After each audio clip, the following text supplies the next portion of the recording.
Hyderabad ప్రజాభవన్లో CLP సమావేశమైంది. ఎమ్మెల్యేలు ఎమ్మెల్సీలకు CM Revanth Reddy దిశానిర్దేశం చేస్తున్నారు. కృష్ణా జలాలు నీటి పంపకాలపై పవర్ పాయింట్ ప్రెజెంటేషన్ ఇస్తున్నారు. శాసనసభ మండలిలో ఎలా వ్యవహరించాలో సీఎం సూచించనున్నారు.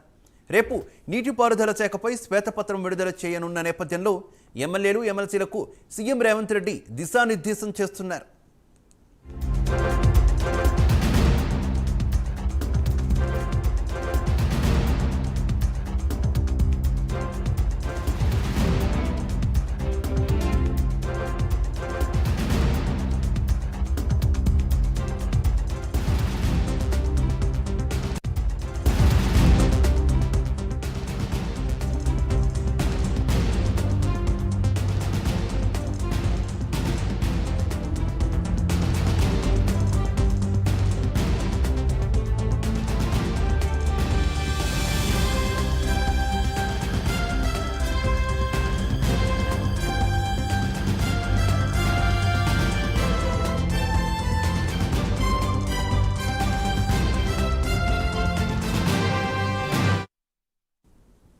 రైట్, ఇదే విషయానికి సంబంధించి మరింత సమాచారం ప్రజాభవన్ నుంచి మా కరెస్పాండెంట్ నాగేంద్ర లైవ్ ద్వారా అందిస్తారు.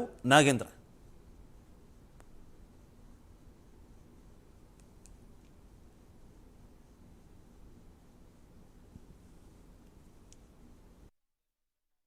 సేపట్లో ప్రస్తుతం ప్రజాభవన్ వేదికగా సీఎం రేవంత్ రెడ్డి ముఖ్యంగా నీటిపారుదల శాఖ అదేవిధంగా కృష్ణా జలాలకు సంబంధించినటువంటి కీలకమైనటువంటి ఈ రెండు అంశాలపైన కూడా పవర్ పాయింట్ ప్రజెంటేషన్ ఇవ్వబోతున్నారు. ఎమ్మెల్యేలకి ఎమ్మెల్సీలకి ఈ రెండు అంశాలపైన అసెంబ్లీ సమావేశాలు అదేవిధంగా అసెంబ్లీలో అదేవిధంగా శాసన మండలిలో ఏ విధంగా వ్యవహరించాలన్న దానిపైన ప్రధానంగా ఈ పవర్ పాయింట్ ప్రజెంటేషన్ ఉండబోతుంది. ఇప్పటికే ఒకవైపు కృష్ణా జలాలకు సంబంధించినటువంటి అంశంలో ప్రభుత్వం వర్సెస్ మరొక వైపు ప్రతిపక్ష బీఆర్ఎస్ మధ్య మాటల యుద్ధం నడుస్తుంది. కేఆర్ఎంకి సంబంధించి కృష్ణా జలాలకు సంబంధించినటువంటి అంశం పైన ప్రధానంగా ఇప్పటికే ప్రభుత్వం పెద్ద ఎత్తున కూడా విచారణ చేస్తూ మరొకవైపు పెద్ద ఎత్తున కూడా మీడియా వేదికగా పెద్ద ఎత్తున కృష్ణా జలాలకు సంబంధించినటువంటి అంశంలో గత ప్రభుత్వం చేసినటువంటి నిర్లక్ష్యం కారణంగానే కృష్ణా జలాలు తెలంగాణ రాష్ట్రానికి రావాల్సినటువంటి పూర్తి స్థాయి వాటా రాలేదని కూడా ఇప్పటివరకు కూడా ప్రభుత్వం నుంచి నీటిపారుదల శాఖ మంత్రి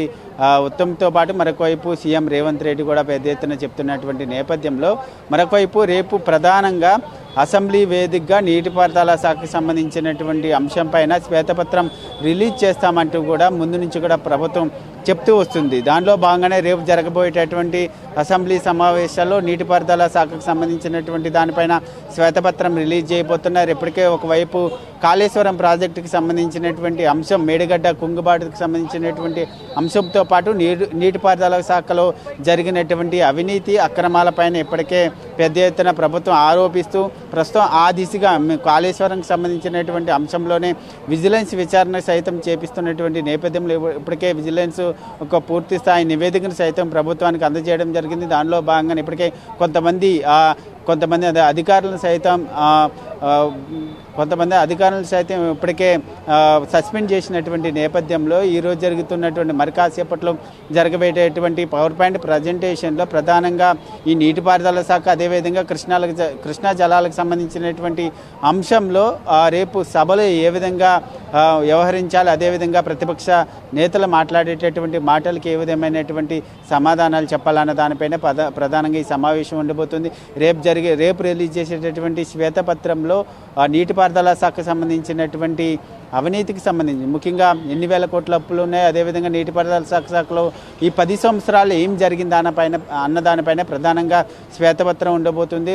మరొక వైపు మేడిగడ్డ విజిట్కి సంబంధించి కూడా ఇప్పటికే ప్రభుత్వం నిర్ణయం తీసుకోవడం జరిగింది. అఖిలపక్షాన్ని మేడిగడ్డ విజిట్కి రావాలంటూ కూడా పిలుపునిచ్చినటువంటి నేపథ్యంలో మరొక వైపు ప్రతిపక్ష పార్టీ బీఆర్ఎస్ నుంచి మాజీ సీఎం అయినటువంటి కేసీఆర్ని ఆహ్వానించేటటువంటి బాధ్యతను కూడా ఉత్తమ్ కుమార్ రెడ్డికి అప్పగించినటువంటి నేపథ్యంలో మరొకవైపు మేడిగడ్డ విజిట్కి సంబంధించినటువంటి అంశాన్ని కూడా ఈ పవర్ పాయింట్ ప్రజెంటేషన్లో ఆ మేడిగడ్డ కాళేశ్వరంకి సంబంధించినటువంటి అంశం కూడా పవర్ పాయింట్ ప్రజెంటేషన్లో ఎమ్మెల్యేలకి ఎమ్మెల్సీలు కూడా వివరించేటటువంటి అవకాశం ఉంది. దీంతో పాటు మరొకవైపు రేపు శాసన మండలిలో అదేవిధంగా శాసనసభలో ఈ పవర్ పాయింట్ ప్రజెంటేషన్ ద్వారా ఏ విధంగా వ్యవహరించాలన్న దానిపైన ప్రధానంగా చర్చ జరిగేటటువంటి అవకాశం కనిపిస్తుందని చెప్పాలి.